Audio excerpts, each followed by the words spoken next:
sticks from where we were.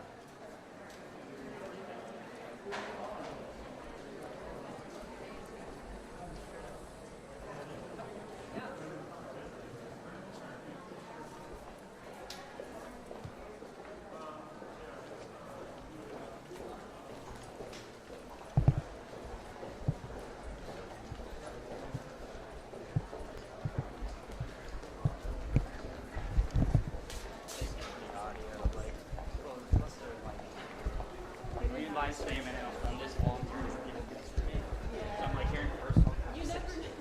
Like great. Yeah, right.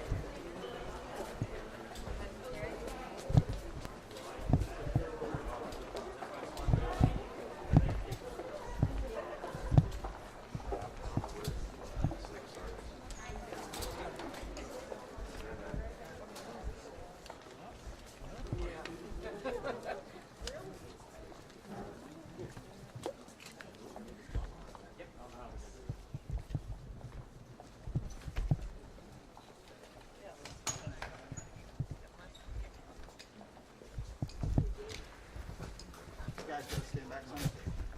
Gotta get wide enough. No, you're good. All right, guys. How y'all doing? Johnson, you over there, back there? Oh, she's on my other side. Okay.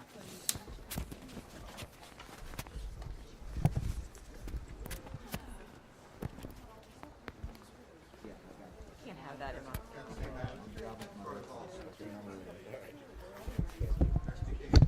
Good. Anybody else? We good? Everybody's good? Audio, Aaron. So everybody's now. All of you. Oh. Okay. Let me see everybody. Let me get back so I can see everybody. So you all have been vaccinated, I think. Is that right? Got my first shot. Yeah. Anybody have any hesitancy about getting it here? So nobody over there seemed to. So. I was so excited to get my first shot. Yeah. Both of my parents are first responders, so I've been waiting until I can get mine and be safe with them, which is so nice. That's kind of a common theme that we hear wherever we go, and we saw it today with the students as well. It was like, I want to go visit my grandmother, or I want to be able to travel, or it's always, some reason, something they're looking at getting back to normal. Yeah, I think I'm just excited to get back to more normal campus activities as well and be able to interact and meet students, and actually especially the first years because they haven't really had a chance to take part in all of our traditions and everything as well. Yeah, it's been an unusual year, right? Yeah. That understatement, particularly for the freshmen, though, because they've not, as you say, they've not really had the opportunity to see what it's really like. Yeah. So, yeah. The big part is definitely the football game. I think a lot of freshmen get experience. Is that big at Ohio State? I guess. Not that big. No, not big. A little bit big. Yeah. People are definitely looking forward for like watching like football games in the shoe, not only just on the news, like on the TV. I know I'm personally looking forward for that. Me too. So that's that's good. Anything else you guys are picking up as you talk to other students? You get a feel for students' willingness to get vaccinated?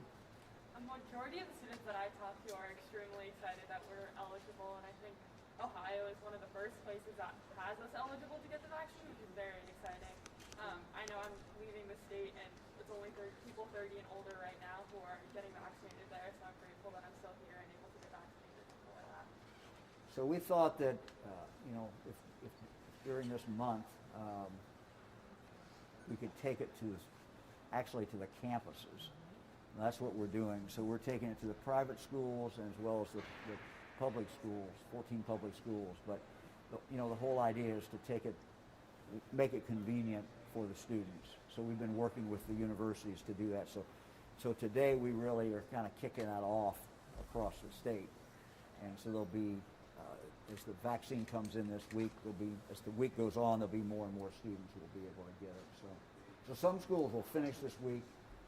Some schools like Ohio State that are big, obviously, are not going to finish it this week. Andy, can you finish this week? Can you get everybody done this week? With 60,000 students, it might be a little bit low. Come on, you've been bragging to me how good you guys are. So.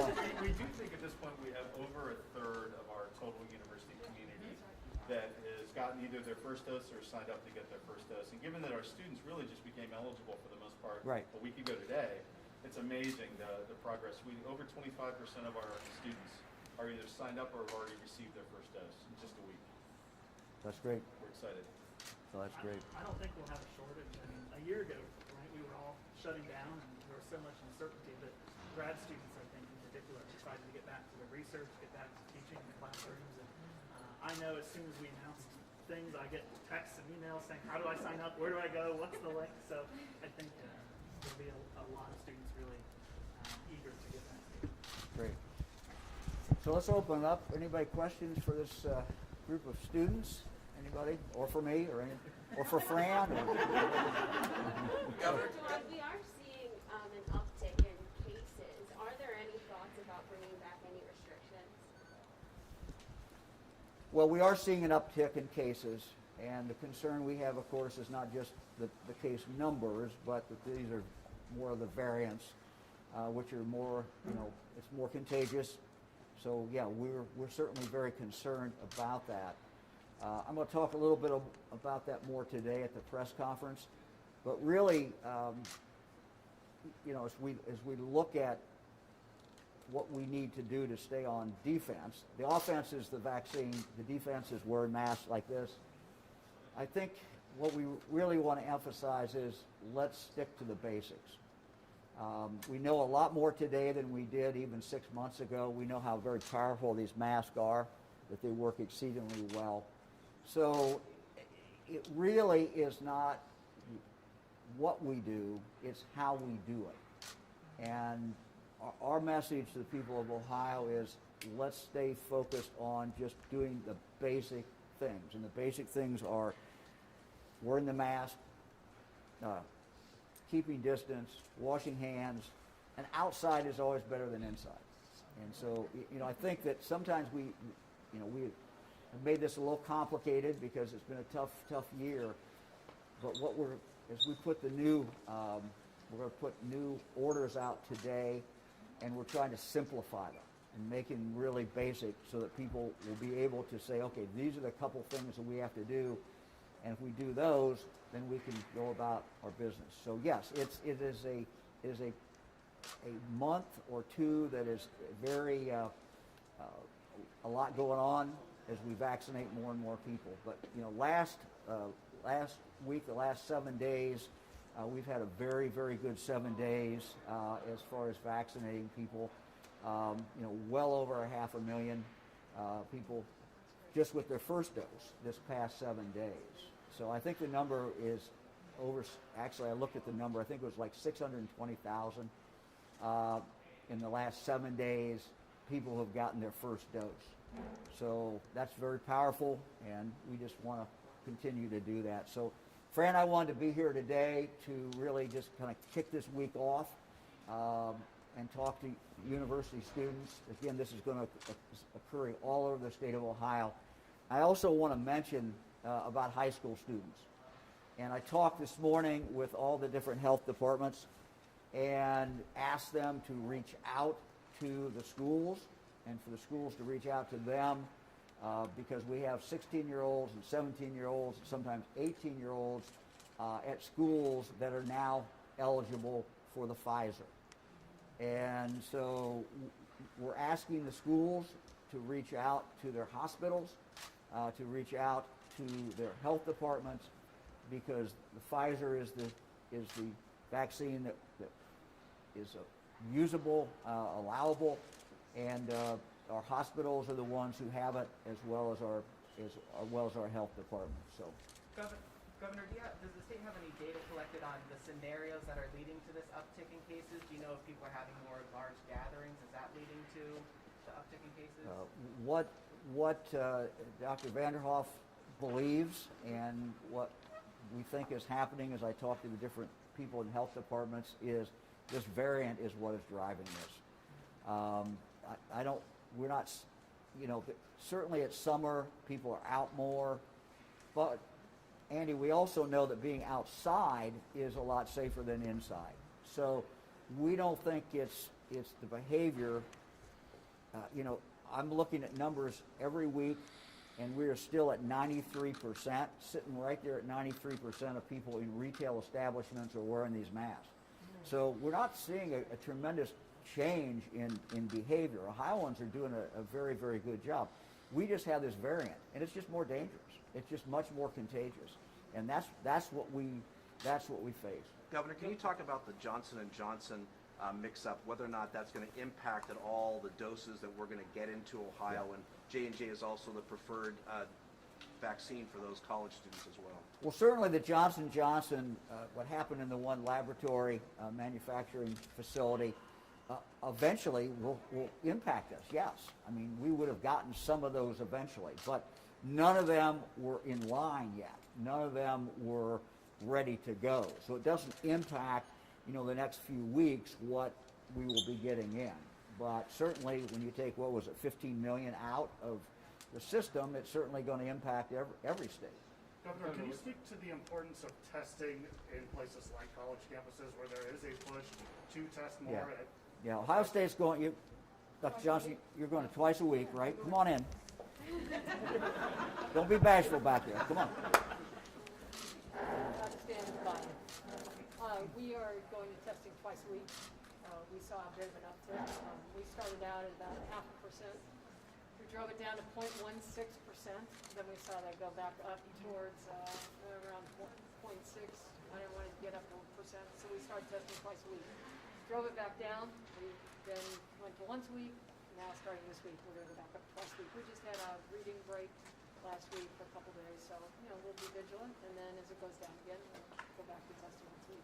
How many doses? So the goal, just to repeat the goal is to have every college student who wants the vaccine to get it before the schools go out in early May. That's our goal.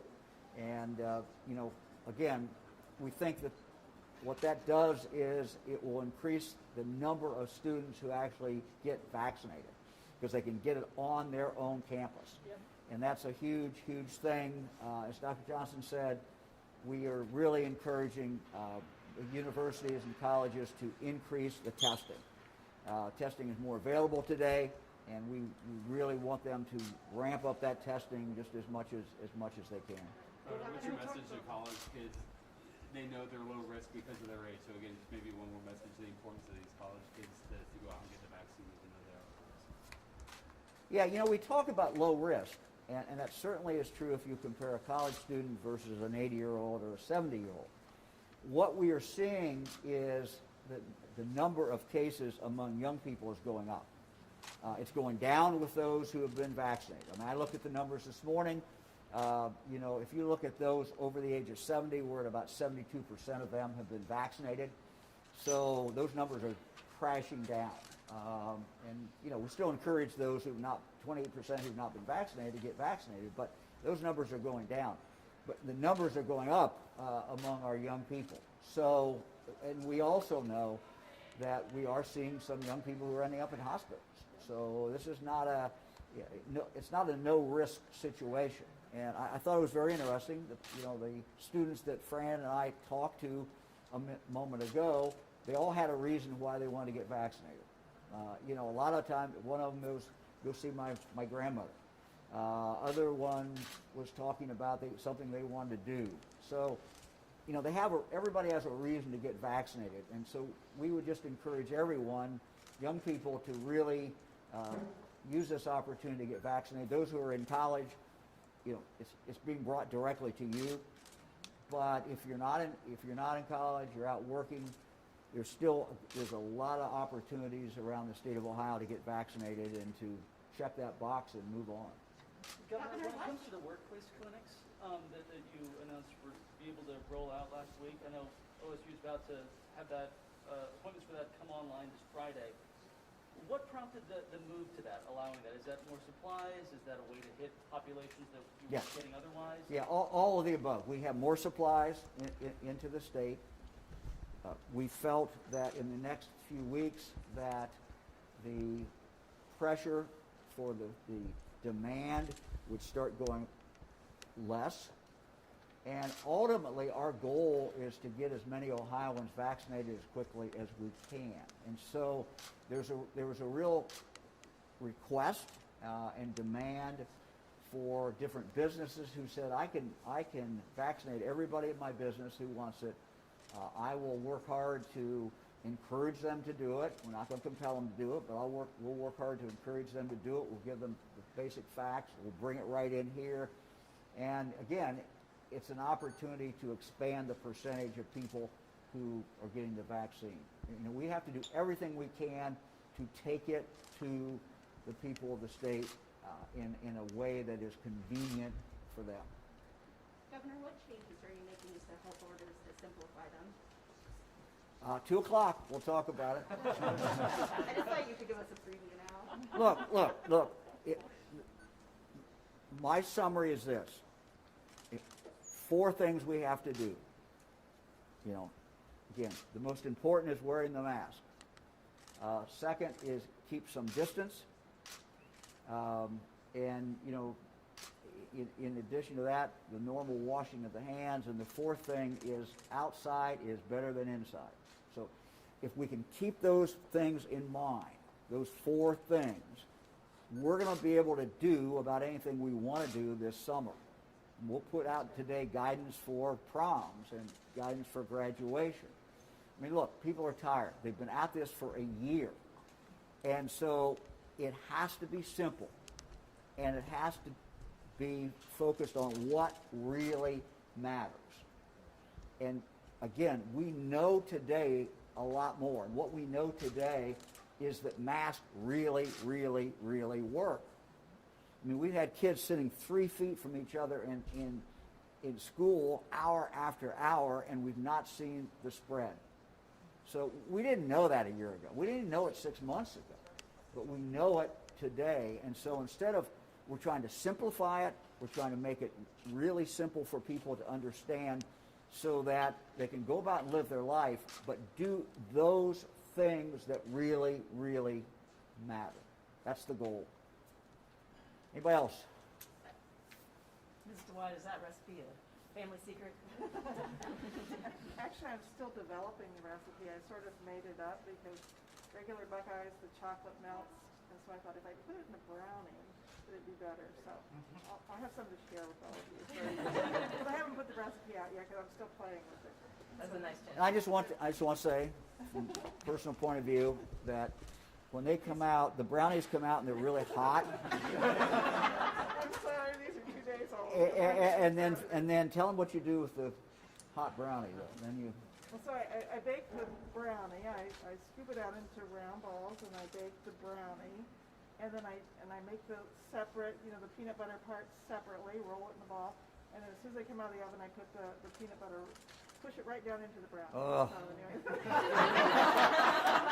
To die for, guys. To die for. One more question before we wrap. Unrelated to the pandemic, the Stand Your Ground bill does go into effect tomorrow. It was a controversial bill signed in January. Any comment on it as it goes into effect? No, I really don't have any additional comment. You know, many states have this. You know, we expect people to be responsible moving forward. So, no, I don't have any comments. Governor, with the Andy? ramp up in cases and then also the increase in vaccine, how is the state measuring how effective the vaccine is against what's happening right now with the spread of the variants? Well, Andy, I don't know there's any way to do that perfectly. I mean, what we're seeing, you got a couple of variables that are going on. You've got this, you know, again, we are in fact measuring and testing to some extent for the variant. And Dr. Vanderhoff, I'm sure, could answer that question much better than I can. So, you know, that is a factor. But also we are now vaccinating people at a pretty high clip. So it literally, I still describe it as this race that is going on. And you know, we got to do two things. We got to be careful, and we got to get vaccinated. And so we will continue to look for any way that we can get vaccine to people in a simpler way, and to make sure that they have a more convenient way to get it. And so it's a work in progress. It's not perfect, but you know, I talked for 45 minutes this morning and mostly listened to our health directors around the state, our health commissioners around the state. And when you listen to them, you know, they're doing some amazing, amazing work about going out to different communities, taking it into churches, for example, you know, taking it into different, starting now to work with businesses to do these pods. So a lot of different things are going on out there. And I think, you know, I just think it's important to say how great a job I think the counties are doing, the cities are doing, and the communities are doing. And when Fran and I go into, as I said, we've been into over now 20 different vaccination sites, and every time you go in, you run into a bunch of volunteers, and who, you know, these are retired doctors, retired nurses, retired paramedics. These are all kinds of different people, and they're just in there and making a difference. So this has been kind of the untold story, it seems to me. I mean, some of you have reported it, but just really the great thing is how communities have come together and continue to come together and continue to kind of reinvent how do we get this vaccine out to more people. A work in progress, but I think it's going Governor, very well. Do you still feel pretty confident that your health orders could be lifted within 90 days? Do you still feel that that's a target you can make? Look, that's been the goal. We're not going to change. We're not going to change the goal. Again, it's you know, I don't think any of us can predict exactly where we're going to be at that point. But you know, we do to a great extent control our own destiny, even though we have the variant out there, and the variant is tough and much more and more contagious. But vaccinating and vaccinating and vaccinating, and at the same time wearing masks, those are the two things we got to do. So we control, to some extent, certainly, you know, whether we're going to make that goal or not. Governor, vaccine passports have been discussed quite a bit over the last couple of weeks, increasingly so. Do you support the use of those here in the state of Ohio? Look, we have no plans, as I've said, we have no plans to develop a vaccine passport. We just don't have any plans to do that. So, all right, thanks everybody. Thank you. Thank you, Governor. Thank you. I was going to tell you, my 76-year-old father-in-law and my 74-year-old mother-in-law are both volunteering at vaccine distribution. Are they really?